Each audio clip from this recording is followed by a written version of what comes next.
We are back in the black hole of real estate, and it's true. People are actually purchasing homes over the holidays. This is your host, Ron Wysakarski, for the black hole of real estate. And every year we feel as if we have to convince people that if they're thinking of selling, they don't have to wait till the first of the year. And it could actually be the exact wrong thing to do to wait until January 1st. And I want to talk to you why today. We are experiencing a number of people, like we do every year, super motivated, coming to town that want to purchase properties before the end of the year. And it's not so much that they can't wait till January, it's just they want to do it now. And there's an urgency that requires activity in the month of December. So for the available listings, they're going to get extra attention from these buyers as they look at the locations and what the conditions and what these properties have to offer so that they can make this purchase and have it before the first of the year so they can use it, whether there's snowbirds coming down for the cold season, maybe up north or something like that, and then to avoid that. Or perhaps they're relocating, they've just retired and they want to spend the time down here, either right after holidays but buy it now, or maybe try to get in here and have this be their first holiday in the area. There's a lot of reasons that people travel into Florida in the month of December and make that purchase. Now, what else would motivate a person to do it? Certainly a job transfer, change in status. I mean, people get married, divorced, people pass on, homes are inherited. The list goes on. But when the urgency is there and it's December, and you are in town now and going back to wherever it is as your primary residence, you may or may not be coming back down in a few weeks from now. So when you make that buying trip, you're extremely motivated to find something while you're here, because everything you look at, people will say, oh, we're doing research. Yeah, you come back in a few months, the homes that you were looking at, they're gone. For the most part, they've sold to somebody else, and then you really restart all the research all over again. It becomes this never-ending cycle of, the next time we'll do it. And at some point, people get fed up with that, and it's like, well, it's time to purchase. The rates have come down, so for some, that made a big difference. There's always someone that has to purchase by the end of the year because they have to invest some money. Maybe they sold a property, they have to reallocate the money. Maybe they got out of did really good in the stock market and decided to, I just want to buy a house with it. Whatever that reason is. Because there's lower inventory in December, you got a much better chance of selling, even if it's over the holidays. So let's talk about that piece where I was mentioning that waiting till the first of the year as a seller could be the exact wrong thing. Now, I've just given some really clear descriptors of why it might make sense to be on the market right now as opposed to waiting till January 1st. Now, those reasons sound like this. Let's suppose that your target audience, you don't feel is going to come down till after the holidays to buy a home.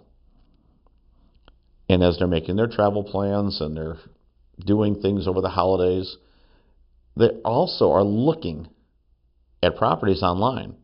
So if you are waiting until January 1st or 5th or 10th, then the whole month of December, when people are getting a little more time off and their mind is wandering, they're optimistic, they're getting ready to make a New Year's resolution, internet dream phase and ideal things and bucket lists and all that stuff. If you're not on the market right now, you are absolutely invisible to that audience.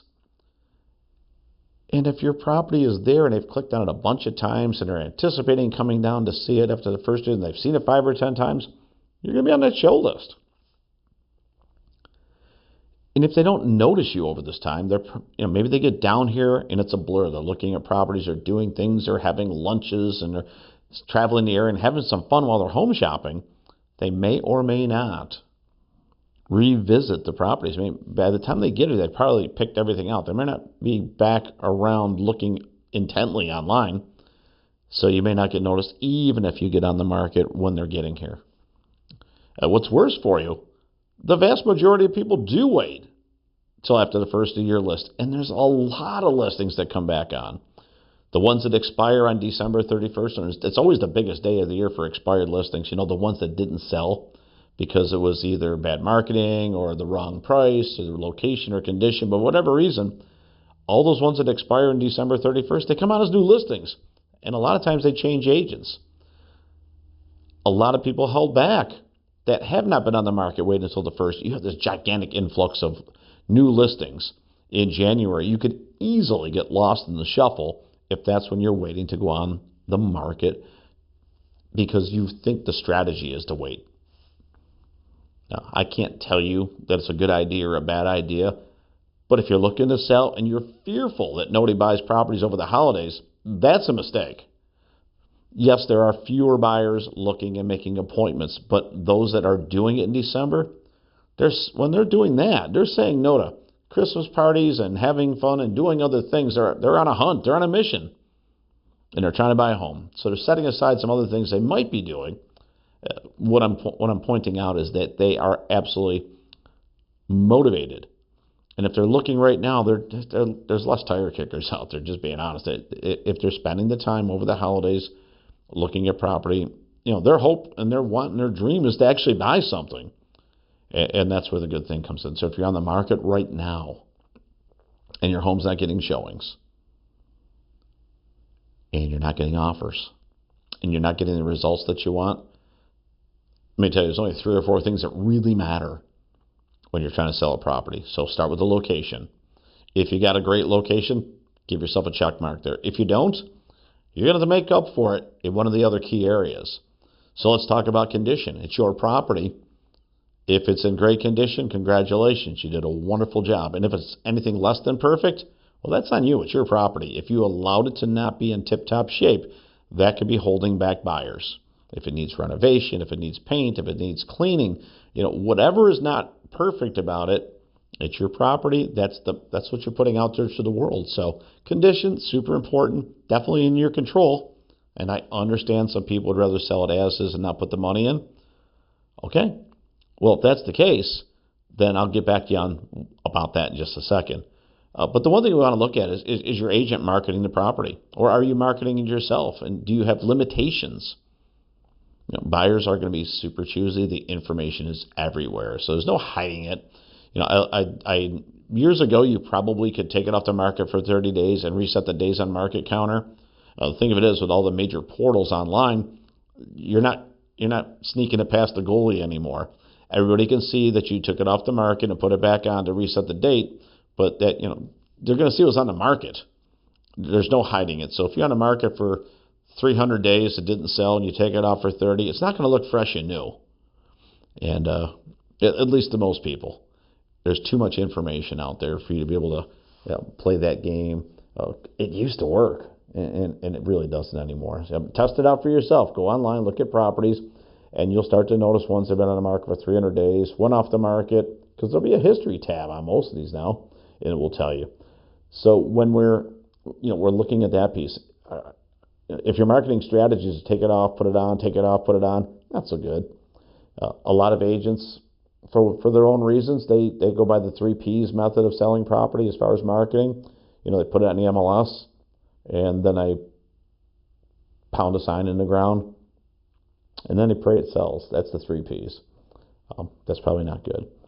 I would argue that if the agent you've selected has massive amounts of reviews on places like Google, that would help, because the inventory would show up in multitudes of places and not just on the MLS, but certainly on the portals. If they're doing a really good job, if the listing comes up in such a way where they're not doing a good job with their marketing or updating their photos and their reviews and all the things that would matter, sometimes people will look at, well, who's selling it? Why is it taking a long time?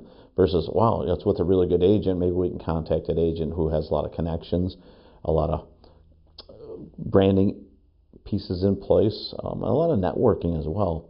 So what I'm driving at is the marketing top notch. So I've given you 3 things: location, right? Condition, marketing. So remember, I said there was one other thing I was going to mention to you. It's price.